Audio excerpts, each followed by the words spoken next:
Good afternoon. Welcome to Africa Today. I am Jessica Magaji Joseph. First, the headlines. Tinubu backs NDLEA to end drug abuse trafficking. Kenya president backs down on tax rises after deadly protest. ICC convict Al-Qaeda-linked leader of atrocities in Mali. And on sport, Fabregas to sign ex-Man United star for Como. Now the news in detail. Nigeria's President Bola Tinubu has called on Nigerians to redouble efforts in the fight against drug abuse and trafficking in the country. He also urged support for the National Drug Law Enforcement Agency in its fight against substance abuse and illicit drug trafficking. A statement by the Director of Media and Advocacy, Femi Babafemi, said the president took charge on the occasion of the International Day Against Drug Abuse and Illicit Trafficking in Abuja. Represented by the Secretary to the Government to the Federation, George Akume, the President enjoined all and sundry to support the war against drug abuse known as the WADA campaign launched by NDLEA 3 years ago. Let's have you know that a major policy of President Tinubu administration is the removal of the fuel subsidy, driven by the rationale that Nigeria could no longer sustain the financial burden of subsidizing petroleum products. However, the immediate consequence of subsidy removal was increase in fuel prices, leading to a rise in the cost of living. This has affected the budget of many workers, businesses, and also impacted daily transportation in the country. For Hillstv, correspondent Wisdom Onyesi has been tracking the prevailing state of the cost of living and businesses in Nigeria. Micro, small, and medium-sized enterprises are businesses categorized by their size, typically based on the numbers of employees, annual revenue, or assets. They play a crucial role in economics worldwide, contributing significantly to employment, innovation, and economic growth. However, businesses in Nigeria are struggling to survive because of the removal of subsidy by President Tinubu administration. In response to these economic pressures, the Nigerian Labour Congress has proposed a living minimum wage to the Nigerian government and is currently awaiting President Tinubu's acceptance after concluding his negotiations. Several previous negotiations on the wage ended in stalemate and multiple rounds of industrial strikes. The constitution of a tripartite committee did not also arrive at a resolution with government at the three ties. The organized private sector and labor banding different conflicting figures as pay for workers. And the challenge is about the costing of things, because when we go to the market to buy things, before we sell the next day, by evening time, if we go back to go and buy again, the prices will increase. So the market, the business we are doing now, we are just doing it without no profit because the price is too much. So we want the government to do something about it, because many people are hungry. Even as we are doing this business, now you will see some people, they will just come, they need help. Which kind of help they need? They will tell you that they are hungry. We will still pity them and give them food. So they have to do something about it, so that we too we can sell and get profits, so that we can survive. If they can bring the prices down, if they bring the prices down, then we that we are doing the business, we will enjoy doing it. So that if we buy in a low price, we sell in a low price, we will still get our own profits. Like when we were selling plantain, one plantain we sell it 200 naira, 150. We sell a lot that time. We will still get profits. We will go to market and buy. We will still have money in our pocket. We will still use small money to do our contribution. But now, nothing like that. The main challenges is like people come and they complain because they will say things are hard. And you see the high cost of fuel. So people transporting. So sometimes if they're people working inside town here, they pay them 30,000, 50,000.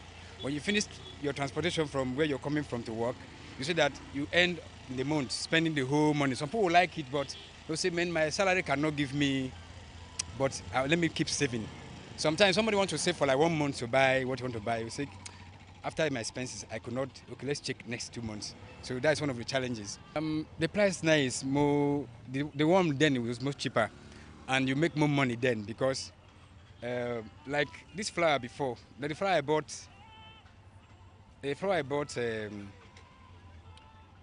one flour I bought like last year, I bought for 16,000, but this year I'm selling 35,000. So the difference is high. So we ask to say clearing from border, all those things, they'll start telling you dollar is high and those things. And these things are all imported, these artificial synthetic plants. You see, if possibly we can be producing this in here, because I think we have some rubber trees here. I think the cost will be lesser if government could put effort in production. We can do that. If the price of fuel will come down now, I think things will drop on its own. If the price of fuel will come down now, things will drop on its own. If I'm transporting this thing now from Lagos before for 5,000, now it's supposed to be what, 15,000.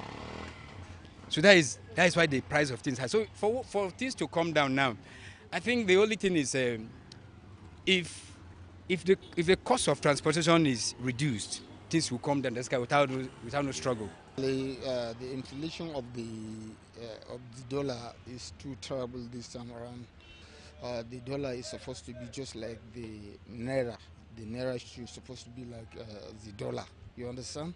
But the inflation is too critical this time around, and government must do something about it, because we are now in a terrible situation, most especially in this country. We are praying to go to get in rescue of us.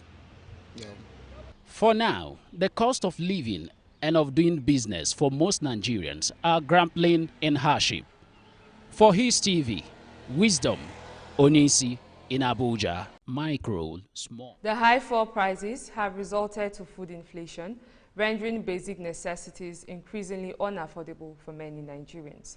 In response to these economic pressures, the Nigerian Labour Congress has proposed a new minimum to the federal government and currently awaiting President Tinubu's acceptance after concluding his consultations.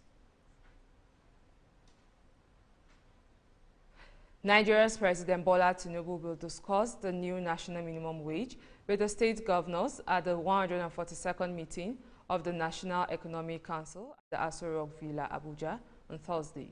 The President's Chief of Staff, Femi Gbajabiamila, revealed plans for the unusual appearance when he spoke in Kano while leading a high-powered delegation to commiserate with Vice President Kashim Shettima over the demise of his mother-in-law.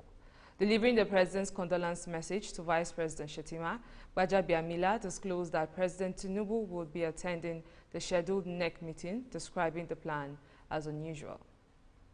Let's have you know that the federal government and the Academic Staff Union of Universities on Wednesday held a meeting to avert an industrial action by the union. The parley, which started at about 4:30 p.m. at the Minister of Education's office in Abuja, ended around 6:40 p.m. The ASO president, Emmanuel Osodeke, told newsmen that the meeting was necessary as the present administration had spent 1 year in office without addressing issues affecting the university system.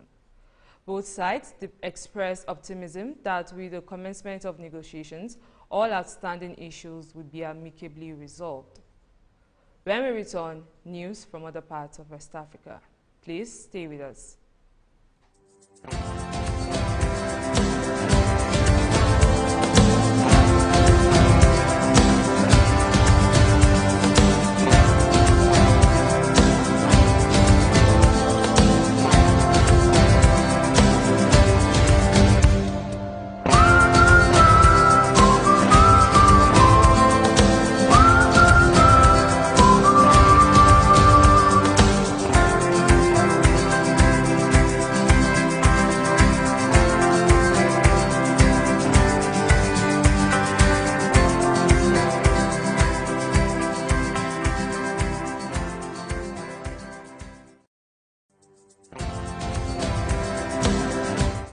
Welcome back. Parliament has unanimously ratified the mining lease granted by the government to the Ghana Bauxite Company to mine bauxite at Awaso in the Bibiani municipality of the Western North region. This was after a joint parliamentary committee of the Mines and Energy and Lands and Forestry presented its report to the House on Wednesday, June 26, 2024. The Awaso bauxite mine forms an integral part of government policy to build an integrated aluminium industry in Ghana. The Ghana Integrated Aluminium Development Corporation, which was established to promote and develop an integrated aluminium industry in the country, has identified this mine as one of its 4 projects to build an integrated industry. The 58 MPs from Jacob Zuma's MK party have taken their oath at the National Assembly, 10 days after the official ceremony. Though they still dispute the election result, they have decided to join the opposition as a broad national unity government is being formed. Opponents of President Ramaphosa, including Duduzile Zuma, daughter of former President Jacob Zuma, and former Judge John Lofi, have now taken their seats. Despite the MK party's aim to abolish the constitution, its MPs swore to uphold it. The MK is expected to ally with Julius Malema's economic freedom fighters, totaling 100 seats. We move to other parts of Africa after this break. Please stay with us.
Welcome back. Still on African news, Kenya President William Ruto said Wednesday he won't sign into law a finance bill proposing new taxes, a day after protesters stormed parliament and several people were shot dead. It was the biggest assault on Kenya's government in decades. The government wanted to raise funds to pay off debt, but Kenya said the bill caused more economic pain as millions struggled to get by. The chaos led the government to deploy the military, and Ruto called protesters' actions treasonous. The president says the bill caused widespread dissatisfaction, and he has listened and conceded. Let's have it known that the Deputy Administrator, Isobel Coleman, has traveled to Botswana and Zambia. In Botswana, the Deputy Administrator will attend the African's Chiefs of Defense Conference, co-hosted by the Botswana Defense Force and U.S. Africa Command. ACHOD is an annual meeting of African Chiefs of Defense and other senior military leaders on the continent. Deputy Administrator Coleman will deliver key remarks on the U.S. government's holistic approach to advancing strategic interests and partnership with African governments. From Gaborone, Botswana, the Deputy Administrator will travel to Lusaka, Zambia, where she will engage with government leaders and members of the private sector to reinforce the U.S. government's commitment to Zambia. Deputy Administrator Coleman will also launch Zambia's Global Food Security Strategic Country Plan, highlighting U.S. aid investment in Zambia's food security and the agricultural sector. These investments build on U.S. aid's climate-smart approach to Zambia's food security and resilience by integrating ruling farming communities into the growing regional and global market for agricultural products. Up next is business. Please stay with us.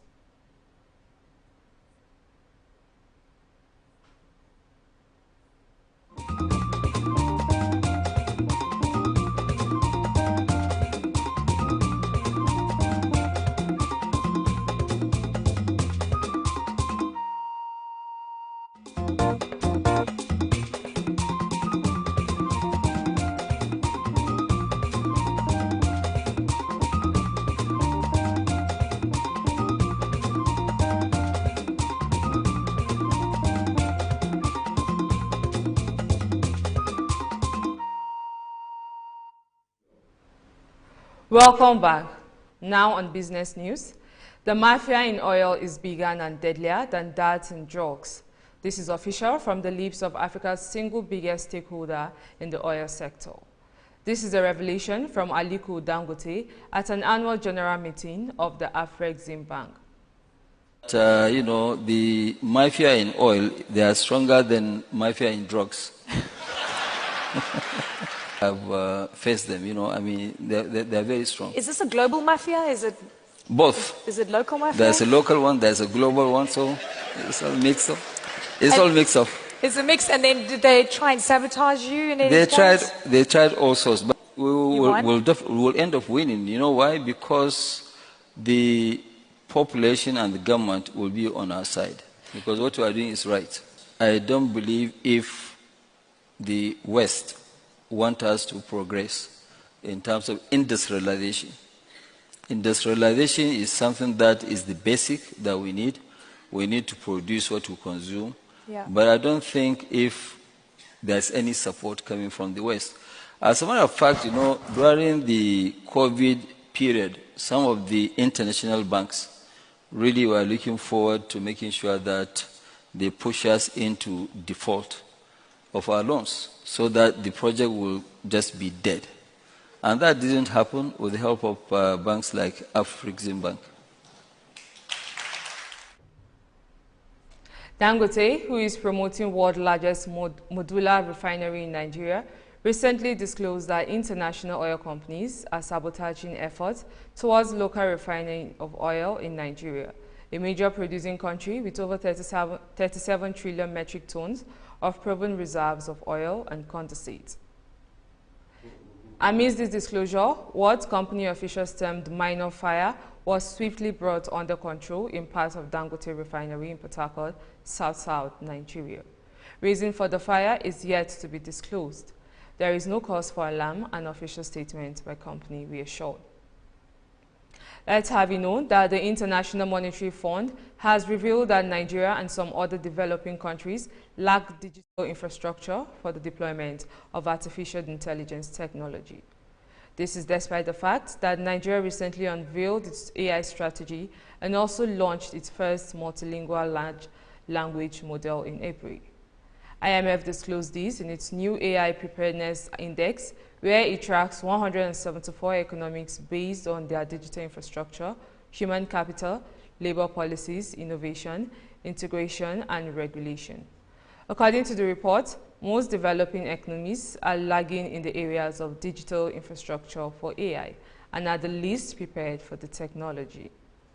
The interactive map for the index shows that most African countries except Namibia, Botswana, and South Africa have little preparedness and are marked yellow, while the countries with substantial preparedness are marked in blue. Let's have you know that drought-prone Namibia, currently facing its worst drought in century, will start constructing its long-awaited second desalination plant in January 2025, the Minister of Agriculture said on Wednesday. Approval for a second desalination plant with a capacity of about 20 million cubic meters has been granted, and the plant is expected to be commissioned by early 2027, said Karl Schlittwin, Minister of Agriculture, Water and Land Reform. Namibia, the world's third largest uranium producer, accounting for 11% of the global supply, is experiencing a surge in exploration activities and acquisitions in the uranium sector, increasing water demand. Companies from Australia, Canada, and Russia are rushing for a share in the Namibia's uranium industry, drawn by the country's rich potential and favorable market conditions. Still to come, sport. Please stay with us. This is Hillstv. Quality broadcasting is what we'll bring to you. Now we be this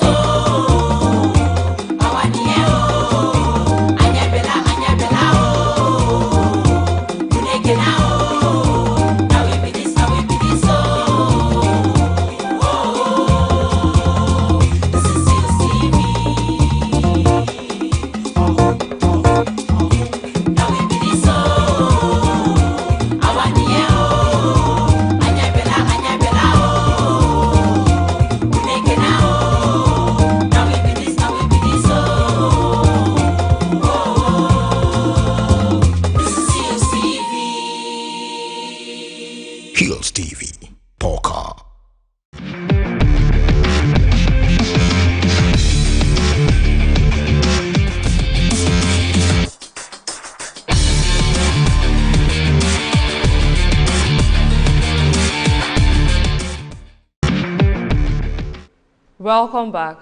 Now to sport news. Everton are closing in on the deal to sign Wilfred on a free transfer. Ndidi will become a free agent at the end of this month, having failed to agree a new contract with Leicester City. Everton, Monaco, Olympique Lyon and Olympique Marseille are among the clubs vying for his signature. The Toffees are now ahead of the queue as they are in advanced negotiation with the midfielder's representative. The Nigerian international, according to Football Insider, has also accepted to join the Merseysiders. Everton are desperate to add Ndidi's quality and experience to their midfield. The 27-year-old has so far played 192 Premier League games for Leicester City. Ndidi scored 4 goals and provided 5 assists in 32 league appearances for the club last term. Let's have you known that Como's co-owner and assistant manager, Cesc Fabregas, wants to sign former Manchester United defender Raphael Varane. According to football transfer expert Fabrizio Romano, Como's dream target for the centre-back position this summer is Varane. Varane is currently a free agent after leaving Man United following the expiration of his contract at the end of last season. The former Real Madrid star has been linked with a host of European and abroad clubs. The Frenchman is expected to decide his future in the coming days. Como's dream target for the centre-back position is Raphael Varane as a free agent, according to Romano. Let's have you know that the Canaan Queens of Calabar will play today in the finals of African Table Tennis Club Championship, holding in Benghazi, Libya, having beaten another national clubs. The match holds against Petrojet Table Tennis Club of Egypt. The Canaan Queens defeated Benghazi Al Jadida Table Tennis Club of Libya 3-0 to qualify for the semi-finals. Nigeria international table tennis champion Ofiong Edem, who plays in France, is the team's captain.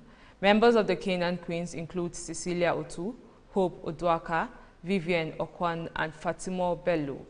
Orok Oteg Duke, the Cross River NDDC chairman, leads the delegation, while Efionwa Intero is the secretary. Tony Ayada is the team manager.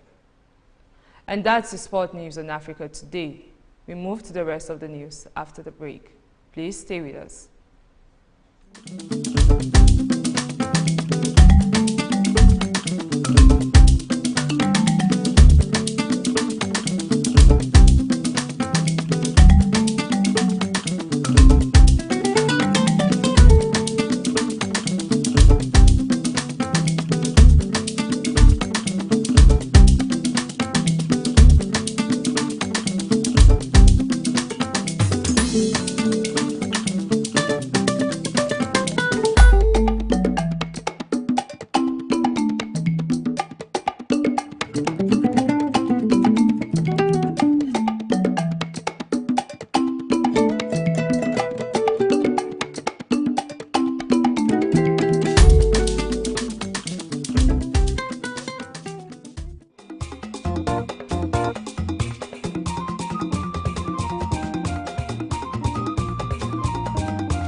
Welcome back.